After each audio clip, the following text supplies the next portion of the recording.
Welcome back to the channel, guys. Today I'm bringing you the #1 build to run for Prismatic Hunter right now that makes the legendary campaign an absolute joke. We take the power of the Arc Melee Hunter and make it even better thanks to Prismatic. Here we can endlessly loop powered melees and dodges so we can stack so much increased damage that we can literally one-punch most enemies in the game. The Melee Prismatic Hunter has so many benefits. We can stack so many damage buffs that we can get literally thousands and thousands of percent of increased damage from our punches, so much so you can actually hit the damage cap. We go invisible after every single kill so you can be safe in the midst of battle. We also can freeze our enemies with our dodges and then shatter enemies for huge AoE damage, which is where the Prismatic Hunter really shines over the old Arc Melee Hunter. And then we also have huge damage resistance and restoration in the build, so you are literally invincible. So starting with our aspects, we use the stylish executioner aspect with Winter Shroud. Winter Shroud, when we use our dodge, applies slow to our enemies and now gives us damage reduction, helping us survive. 2 dodges on the same enemy and we can actually freeze them. Stylish Executioner now procs off any elemental debuff, not just void debuffs, so when our dodge applies slow, we can finish them off and trigger invisibility. We also apply weaken to our enemies, which is a further 15% damage buff. What it doesn't tell you on the tooltip, however, is that Stylish Executioner also provides you with a 150% increased damage boost after going invisible with Stylish Executioner to your next melee, meaning we already have a huge damage boost. The best melee to use with this build is Combination Blow. Why? Because Combination Blow stacks even more damage on top. For every kill, our next subsequent melee will deal more damage, and it caps at ×3 stacks where we gain 309% increased damage to our melee. And then on top, Combination Blow gives you health back on kills and it refunds your class ability instantly.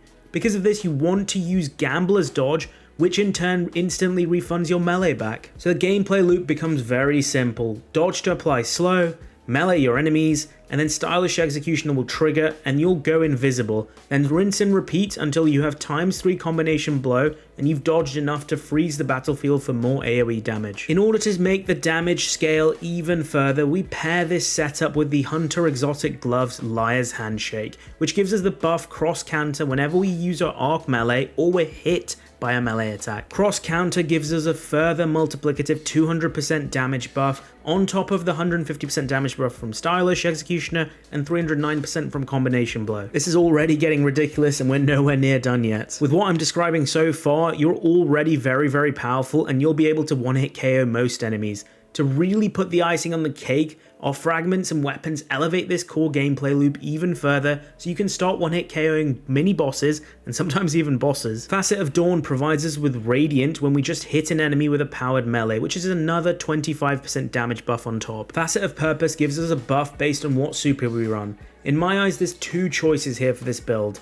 The first one is Golden Gun, the Solar Super, and it's the one I prefer. Golden Gun is a great super for burst damage, especially against enemies with small crit spots, of which you encounter a lot in the legendary campaign. But more because we now pick up an Orb of Power, it will provide us with Restoration, which just gives you so much more survivability. The other option to run is Silence and Squall, and that's because Orbs of Power will then give you Frost Armor, which is even more damage reduction. At 5 stacks of Frost Armor, that will give you 22.5% damage reduction. I think this is more worthwhile running when you've unlocked the artifact perk Shield Crush, which gives you a further 25% damage buff when you have Frost Armor. But honestly, it's too much to pass up on the healing provided by Restoration, and I just love Golden Gun too much. We have Facet of Protection, which gives you even more damage reduction when surrounded. Facet of Courage, which increases your arc damage, so here your Combination Blow damage when an enemy is affected by darkness debuffs.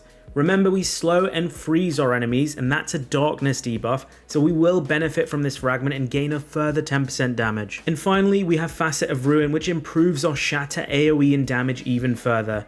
It will also play a part when we unlock our exotic cloaks, because we will want to get the Spirit of Caliban perk, whereby powered melee kills will trigger ignitions, which is going to be absolutely broken with this build and add even more AoE. When facing against stronger enemies, you want to utilize this build with a 1-2 punch shotgun, because what this perk does is it gives you a further 100% melee damage buff after hitting an enemy with your shotgun. So against stronger enemies, you'll see me use my shotgun before I punch them. For our grenade, we have 2 options, Duskfield or Grapple. Duskfield can add more slow and freeze, but I just didn't find it necessary. I preferred Grapple because we can also melee with our Grapple and it's a great movement and escape tool for a build that you get up and close and personal with. Orb generation is crucial for the build so we can heal ourselves with our armor mods and restoration. We utilize heavy-handed, and what a lot of people don't know is that you can stack heavy-handed. Heavy-handed creates orbs on powered melee kills. With one stack of heavy-handed, you have a 10-second cooldown between generating orbs,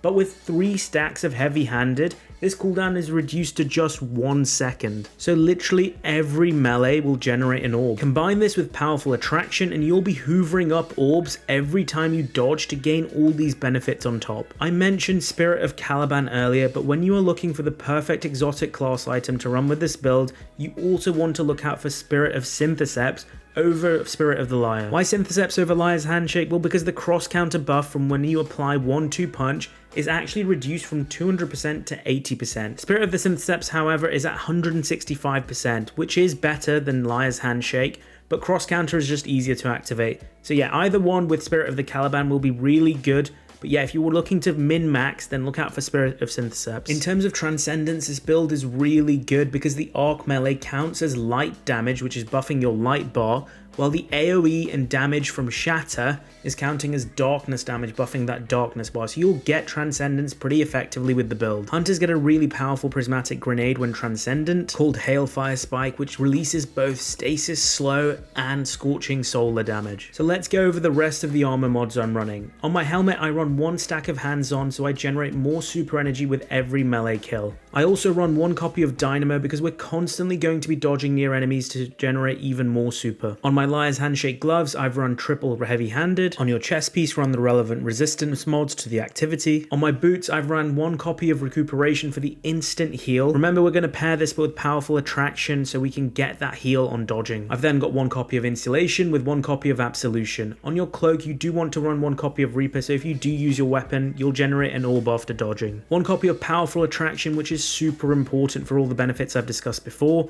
and then 1 copy of bomber to generate more grenade energy when dodging. In terms of stat distribution, you want 100 resilience as the #1 priority, as that provides you with 30% damage reduction. 100 discipline to improve grenade regeneration. Then you probably want 100 mobility in case you ever mess up your rotation. You want to get your gambler's dodge back ASAP so you can restart the gameplay loop. Then go for recovery, intellect, and strength in that order. We don't need any strength because we just use our dodge to get our melee back. There's no hard weapon recommendations apart from a 1-2 punch shotgun. If you don't have a 1-2 punch shotgun, then you can also use Bastion, which recently got buffed and also provides the same benefits. You won't be using a primary weapon much with this build, but in those situations where you do, I preferred using Red Death for the cure-on kills for maximum survivability. But yeah, honestly, you can just use whatever you want here. So there you have it, my Prismatic Hunter melee build, absolutely perfected. This build will have you punching your way through the campaign and well beyond.